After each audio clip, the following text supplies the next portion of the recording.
یہ بڑی رکت انگیز آیات آ رہی ہیں ولید ابن مغیرہ کے بارے میں۔ سیدنا خالد ابن ولید رضی اللہ تعالیٰ عنہ کے جو والد تھے نا، وہ بہت انٹلیکچوئل آدمی تھے، عرب کے ذہین ترین لوگوں میں شمار ہوتے تھے، امیر ترین لوگوں میں ولید ابن مغیرہ۔ شام یعنی طائف کے اندر بھی اور مکے کے اندر بھی ان کے اپنے آپ سمجھ لیں ایسٹس موجود تھے۔ طائف تو اسی طریقے سے جس طرح ہمارے شمالی علاقہ جاتا ہے، وہاں تو برف بھی پڑتی ہے، تو ابھی بھی اس زمانے میں بھی لوگ گرمیاں گزارنے کے لیے وہاں جایا کرتے تھے، آج بھی لوگ جاتے ہیں۔ یہ جو نکاح مسیار والا فتنہ سعودی علماء نے شروع کیا ہے نا، وہ اسی چکر میں شروع کیا ہے نا۔ شیعہ نے نکاح متع شروع کیا، انہوں نے نکاح مسیار شروع کر دیا، تو وہ زیادہ تر نکاح مسیار کے لیے وہیں پہ جاتے ہیں طائف میں۔ تو اب یہ ولید بن مغیرہ جو تھا نا، یہ چونکہ ذہین بھی تھا، سمجھدار بھی تھا، بڑا جاندیدہ بندہ تھا۔ جیسے ہر یعنی معاشرے میں ایسے انٹیلیجنشیا ہوتا ہے، تو کافروں نے میٹنگ کر کے اس کو لانچ کیا کہ یہ جا کے نا نبی علیہ السلام سے دو ٹوک جا کے بات کریں، کیونکہ آپ علیہ السلام کی دعوت پھیلتی جا رہی ہے، تو کوئی ذہین بندہ بھیجیں مناظرے کے لیے، ٹھیک ہے، جو مناظرہ کرے۔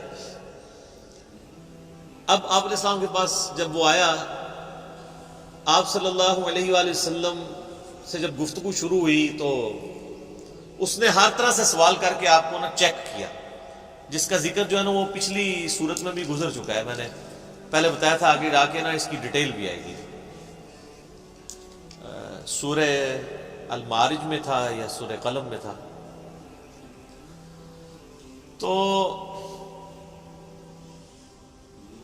اب وہ نبی علیہ السلام سے ڈسکشن کر رہا ہے، پھر واپس آتا ہے اپنے وہ دار الندوہ کے اندر جہاں پہ وہ بیٹھا کرتے تھے۔ اچھا، یہ ساری چیزیں نا عمر سیریز کے اندر انہوں نے فلمائی ہیں جناب، ولید بن مغیرہ بھی دکھایا ہے، اور وہ جو میٹنگز کرتا ہے، جو مل کے آتا ہے، تو وہ بڑا اس کا چہرہ لٹکا ہوا ہوتا ہے، تو کوئی ذہین بندہ ہوتا ہے نا۔ اب وہ اس سے پوچھتے ہیں بتاؤ کیا بنا، کیا اس کو ہم جادوگر کے، ان کا نہیں جادوگر، جادوگروں کو میں جانتا ہوں، یہ جادو کلام جادوگروں والا ہے ہی نہیں ہے۔ پھر وہ کہتے ہیں شاعروں کا، شاعروں کا تو مزاج ہی کچھ اور ہوتا ہے، عشق مشوقی والا ہے، اس شخص کا تو پورا کریکٹر ہمارے سامنے ہے، شاعر بھی نہیں ہے، کاہن، ان کا کاہن کہاں سے، ہمارے سامنے ہی پل بڑھ کے جوان ہوا ہے، اس کا کریکٹر ہمارے بالکل سامنے ہے، ایک ڈائنامک آدمی تھا، کبھی اس کا کائنوں کے ساتھ نہ کوئی دوستی رہی ہے، نہ کبھی کوئی کسی مجالس میں اس طرح کا شریک ہوتا تھا۔ تو وہ اچھا، اب ان کو لگا کہ گیا جی یہ ولید صاحب بھی گئے نا، تو پھر اس نے بہانے کر کے نا، اس نے کہا زیادہ زیادہ کہنا یہ کہہ دو یہ اگلے لوگوں کی سٹوریاں بیان کرتا ہے، حالانکہ قرآن میں کیا صرف اگلے لوگوں کے واقعات ہی ہیں، آنکھوں میں آنکھیں ڈال کے مشرکین عرب کے ساتھ گفتگو نہیں ہوئی ہے، مکی قرآن میں تو ہوئی ہوئی ہے۔ اور پھر ہاں یہ بھی کہہ سکتے ہو تم کہ ایک جادو پیچھے سے چلتا آ رہا ہے، بس اسی کی ایک کنٹینیوشن ہے، ایک بہانے کے طور۔ اب اللہ تعالیٰ کو ولید ابن مغیرہ پہ سب سے زیادہ غصہ آیا، کیوں کہ یار چلو باقی تو بونگے تھے، تیرے پاس تو ڈگری موجود تھی، تو نے علماء سو کا کردار کیوں ادا کیا؟ چلو جاہل آدمی تو جاہل ہوتا ہے، جب پڑھا لکھا بندہ اس طرح کی حرکت کرے تو اس پہ پھر غصہ زیادہ آتا۔ اب یہاں سے اللہ تعالیٰ کا غصہ ولید ابن مغیرہ پہ شروع ہے، اور کس سخت الفاظ کے ساتھ ہے۔ اب یہ لازم بات ہے کہ اسی کے 3 بیٹے مسلمان بھی ہو گئے بعد میں۔ ایک بیٹا تھا ان کا ولید ابن ولید، وہ خالد ابن ولید سے بھی پہلے مسلمان ہوا، اور اس کی وجہ سے حضرت خالد بن ولید بھی اسلام سے امپریس ہوئے اور بعد میں مسلمان ہوئے، اگرچہ صلح حدیبیہ کے بعد ہوئے۔ 19 سال تک کفر کی زندگی گزاری ہے حضرت خالد بن ولید نے، بعد میں پھر دیکھیں اللہ نے ان کو کہاں سے کہاں پہنچایا، اللہ نے پھر مسلط کر دیا رومن امپائر اور پرشین امپائر کے اوپر۔ تو دوسرا بیٹا تھا خالد ابن ولید، اور تیسرا ہشام ابن ولید، یہ 3 بیٹے ہیں جو مسلمان بھی ہوئے۔ عمر سیریز کے اندر انہوں نے یہ سین بھی فلمایا، جب خالد بن ولید مسلمان ہوئے نا تو کافروں نے اب ان کو تانا دینا شروع کر دیا کہ اس نے وہ دین قبول کر لیا ہے جس کی جو ٹیکسٹ بک ہے اس میں اس کے باپ کے بارے میں اتنی سخت باتیں موجود ہیں، تو یہ کیسے تلاوت کرے گا ان آیات کی؟ تو سیدنا سالم جو بخاری مسلم میں آتا ہے 4 بندوں سے قرآن سیکھو، ان میں سے ایک ابن مسعود بھی ہیں، ابی ابن کعب بھی ہیں اور سالم بھی ہیں۔ یہ یعنی ینگ سے نوجوان تھے، ان کے پاس حضرت خالد بن ولید آتے ہیں اور کہتے ہیں مجھے قرآن سکھاؤ۔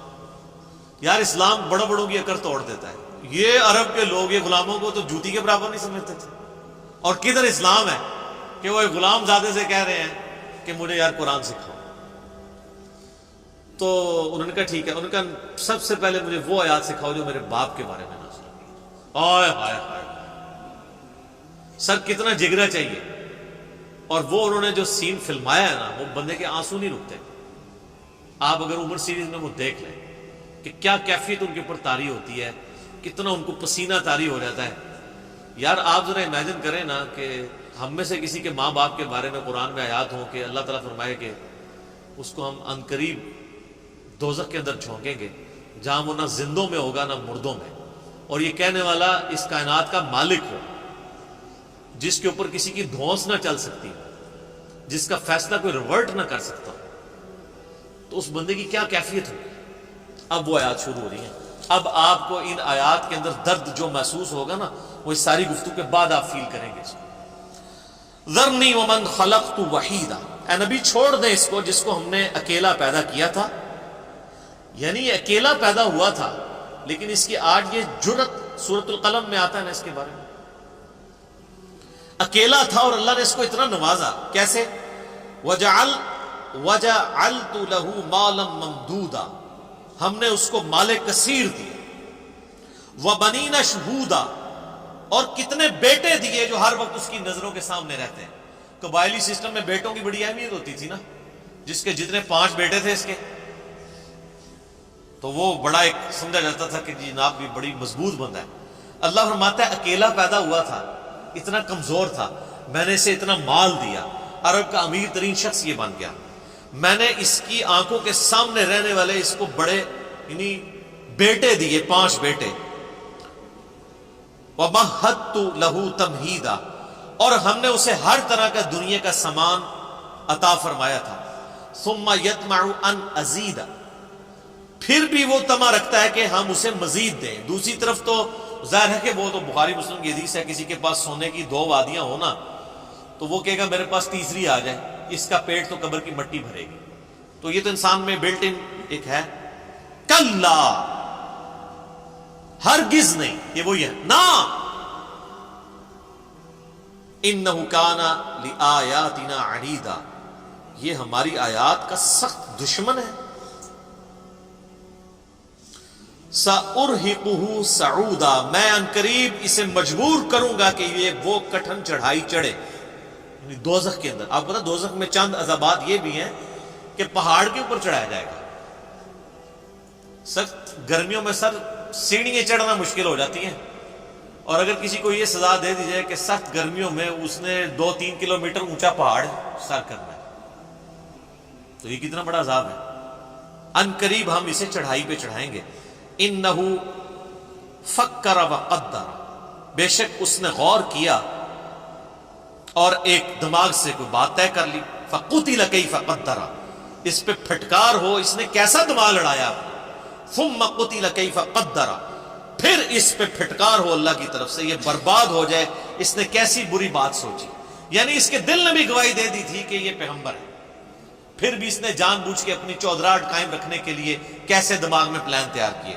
ثم نظر، پھر اس نے نظر اٹھا کے دیکھی۔ ثم عبس وبصر، اس کے بعد اس نے تیوری چڑھائی اور ترش رو ہوا۔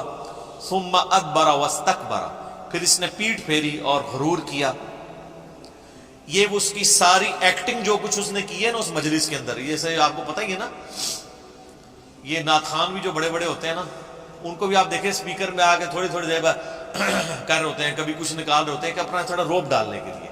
علماء کے ہاں بھی آپ کو نظر آئے گا جو بڑے بڑے ہیں نا، ان کی خاص قسم کے وہ ذرا سا ایسے کرتے ہیں تو ایک ساتھ بندہ رومال لے کے آ جاتا ہے، ٹھیک ہے نا، تھوڑی ایکٹنگ، اور پھر تھوڑا سا کتاب پڑھی ہے تو وہ اینک تھوڑی سی ایسے کر لی ہے، ایسے کر کے سائڈ پہ کر لی ہے، پھر ایسے کر کے ایسے ایسے، یہ جو سٹائل ہوتے ہیں نا صرف اپنا علمی روب جاننے کے لیے، یہ سارے کام وہ بھی کر رہا تھا تو اللہ تعالیٰ نے اس کو نقل کیا ہے کہ کبھی یوں کرتا ہے، یہ دیکھتا ہے، جیسے بڑا کو بڑا فلاسفر ہے ان کو بڑی بڑی گال کرنے لگا تھا، وہ کڈی کے گال ہے انہیں، وہ دیکھ لو تسی.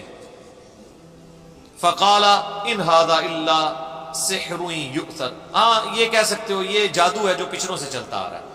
ان هذا الا قول البشر، یہ تو نہیں ہے مگر ایک انسان کا ہی کلام ہے. سأصلیہ سقر، ان قریب میں اسے جہنم میں جھونکوں گا. وما ادراک ما سقر، تمہیں کیا سمجھ یہ جہنم کیا ہے، یہ جہنم کی آگ کیسی ہے. لا تبقی ولا تذر، نہ باقی رکھے اور نہ ہی چھوڑے. قرآن میں آتا ہے ثم لا يموت فیہا ولا یحیا، نہ وہاں کوئی زندوں میں ہوگا پھر نہ مردوں میں. سورہ فرقان میں آتا ہے آج ایک موت نہیں کئی موتیں مانگو. وہ کافر کہیں گے اللہ موت آ جائے جان ہی چھوڑ دے، لیکن موت نہیں آئے گی.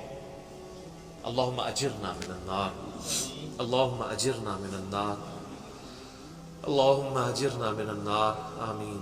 اللہم من احییتہ منا فاحیہ علی الاسلام ومن توفیتہ منا فتوفہ علی الایمان.